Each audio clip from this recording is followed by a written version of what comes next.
नमस्कार. आजच्या या विशेष विश्लेषणात आपण एका अतिशय महत्त्वाच्या आणि गंभीर विषयावर बोलणार आहोत.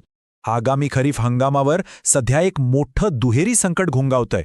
म्हणजे बघा, एकीकडे हवामानाचा लहेरीपणा आणि दुसरीकडे जागतिक राजकारणात चाललेली उलथापालथ. या दोन्ही गोष्टींचा थेट फटका आपल्या शेतीला कसा बसतोय हे आपण सविस्तर समजून घेणार आहोत. तर चला थेट विषयालाच हात घालूया. या विश्लेषणात आपण प्रामुख्याने खरीप हंगामावरील हे दुहेरी संकट, खत टंचाईची जागतिक कारणं, देशांतर्गत खत उत्पादनात झालेली घट, शेतीवरचं अल निनोचं सावट आणि यावर सरकारच्या नेमक्या काय उपाययोजना आहेत यावर पटापट नजर टाकणार आहोत. सुरुवातीला या दुहेरी संकटाचं नेमकं स्वरूप काय आहे हे समजून घेऊया. राज्याचे मुख्यमंत्री देवेंद्र फडणवीस यांचं हे विधान परिस्थितीचं गांभीर्य अगदी स्पष्ट करतं. अल निनोमुळे कमी पावसाचा नैसर्गिक फटका आणि पश्चिम आशियातील युद्धामुळे निर्माण झालेली खत टंचाई अशा दोन्ही आघाड्यांवर यंदाचा खरीप हंगाम खूपच आव्हानात्मक असणार आहे. हे संकट केवळ निसर्गाकडून आलेलं नाही, तर त्यात मानवनिर्मित जागतिक तणावाचीही भर पडली आहे. थोडक्यात सांगायचं तर शेतकरी सध्या एका मोठ्या कात्रीत सापडलाय. एका बाजूला पश्चिम आशियातील संघर्षामुळे इंधन आणि खतांची मोठी टंचाई निर्माण झालीय आणि त्यामुळे महागाई वाढलीय, आणि दुसऱ्या बाजूला अल निनो या हवामान चक्रामुळे दुष्काळ आणि पावसाच्या अनिश्चिततेची टांगती तलवार आहेच. शेतीसाठी ट्रॅक्टर आणि पंप चालवायला जे डिझेल लागतं, तिथे जर अडचण आली तर हे संकट किती गडद होऊ शकतं याचा आपण फक्त अंदाज लावू शकतो. आता आपण खतांच्या टंचाईमागे नेमकं जागतिक राजकारण कसं कारणीभूत आहे त्याकडे वळूया. ही आकडेवारी खरंच थक्क करणारी आहे. भारत हा जगातला सर्वात मोठा खत वापरणारा देश आहे. आपल्याला वर्षाला तब्बल 6 कोटी टन खत लागतं. पण खरी मेख इथेच आहे. आपल्या एकूण युरिया आयातीपैकी चक्क 75% आयात ही फक्त आखाती देशांमधून होते. Oman, Qatar, Saudi Arabia, UAE यांसारख्या देशांवर आपण किती मोठ्या प्रमाणावर अवलंबून आहोत हे यातून स्पष्ट दिसतं. आता होतंय काय की या पुरवठा साखळीत एक जरी अडथळा आला तरी संपूर्ण कृषी वेळापत्रक कसं कोलमडतं हे इथं लक्षात येतं. पश्चिम आशियात युद्ध सुरू आहे, त्यामुळे होर्मुझच्या सामुद्रधुनीत प्रचंड तणाव आहे. परिणामी जहाजांचा विमा आणि वाहतुकीचा खर्च गगनाला भिडलाय.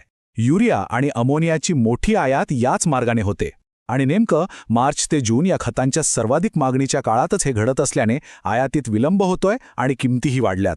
केंद्रीय कृषी मंत्री शिवराज सिंग चौहान यांनीही आंतरराष्ट्रीय बाजारात खतं सहज मिळत नसल्याची कबुली दिली आहे. हीच परिस्थिती जर आपण आपल्या राज्याच्या पातळीवर बघितली तर चित्र थोडं चिंताजनक आहे.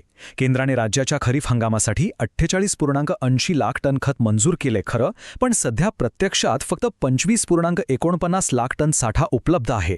म्हणजे मंजूर आणि उपलब्ध साठ्यात खूप मोठी तफावत आहे. हंगाम सुरू होईपर्यंत खतं येतील अशी अपेक्षा असली तरी ऐन पेरणीच्या काळात असलेली ही अनिश्चितता नक्कीच मोठी अडचण ठरू शकते.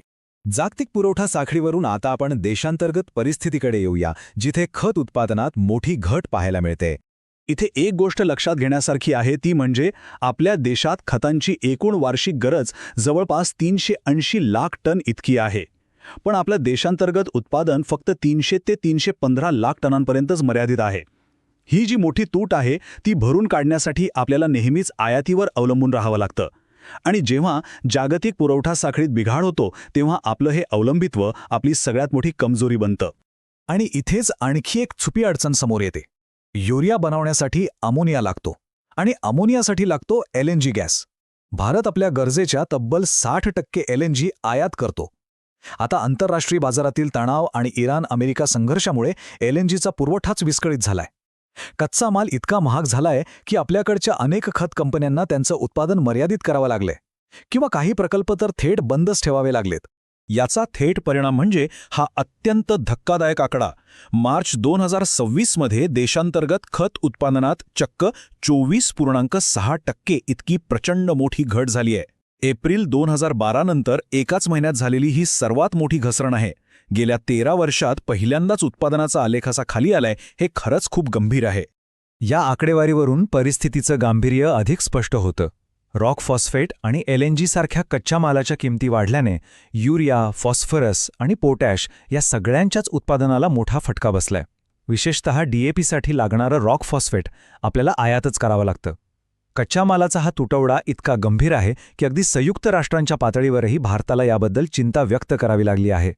आता या खतांच्या संकटात आणखी एका मोठ्या धोक्याची भर पडतीये, आणि ते म्हणजे अल निनोचं सावट. या अल निनोचा सर्वात मोठा आणि छुपी धोका आहे तो पावसाच्या टायमिंगमध्ये. भारतीय हवामान विभागाच्या अंदाजानुसार महाराष्ट्रात सरासरीच्या फक्त 92%च पाऊस पडण्याची शक्यता आहे.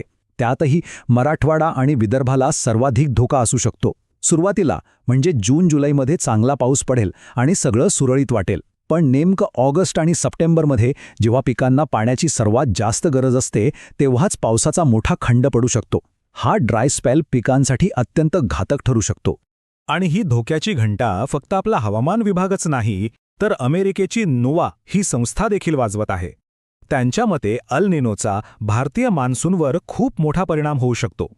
मध्य प्रदेश, उत्तर कर्नाटक अशा भागात तर दुष्काळासदृश्य परिस्थिती निर्माण होण्याची भीती आहे. म्हणजे याचा फटका फक्त एका राज्याला नाही तर एका मोठ्या भौगोलिक पट्ट्याला बसू शकतो, ज्यामुळे पुढे अन्नटंचाई आणि महागाईचा भडका उडण्याची दाट शक्यता शेती अभ्यासकांनी वर्तवली आहे.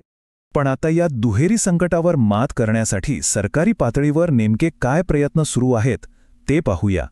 आंतरराष्ट्रीय बाजारात खतांचे भाव कितीही वाढले असले तरी शेतकऱ्यांना त्याचा थेट फटका बसू नये म्हणून केंद्र सरकारने खरीप हंगामासाठी तब्बल 41,534 कोटी रुपयांची भरघोस सबसिडी मंजूर केली आहे. ही खरोखरच खूप मोठी आर्थिक तरतूद आहे जी जागतिक दरवाढीचा मोठा शॉक शोषून घेण्याचं काम करेल आणि शेतकऱ्यांना वाजवी दरात खतं मिळायला मदत होईल. प्रशासकीय पातळीवरही आता अनेक आघाड्यांवर एकाच वेळी काम सुरू आहे. जागतिक बाजारात जिथून शक्य असेल तिथून खतं मिळवण्याचे केंद्राचे प्रयत्न सुरू आहेत. राज्यातल्या कृषी विभागाला अगदी जिल्हानिहाय पिकांचं मायक्रो प्लॅनिंग करायला सांगितलंय. खतांचा काळाबाजार आणि साठेबाजी रोखण्यासाठी कडक पाळत ठेवली जातीये. आणि सर्वात महत्त्वाचं म्हणजे बदलत्या हवामानानुसार शेतकऱ्यांनी आपल्या पिकांच्या नियोजनात कसा बदल करावा याचाही सल्ला दिला जातोय. हे सर्व पाहिल्यानंतर शेवटी एक अत्यंत महत्त्वाचा प्रश्न उभा राहतो. जागतिक पुरवठा साखळीतले हे मोठे अडथळे आणि हवामानाचा हा लहरीपणा, या अभूतपूर्व दुहेरी संकटात आपला सामान्य शेतकरी तग धरून राहण्यासाठी आपली रणनीती कशी बदलेल? कृषी क्षेत्राच्या संयमाची आणि बदलत्या परिस्थितीशी जुळवून घेण्याच्या क्षमतेची अशी परीक्षा बहुधा यापूर्वी कधीच झाली नसेल. या संकटातून आपण कसा मार्ग काढतो हे पाहणं खरोखरच महत्त्वाचं ठरणार आहे. या विशेष विश्लेषणात सहभागी झाल्याबद्दल धन्यवाद. या सर्व माहितीचा नक्की विचार करा.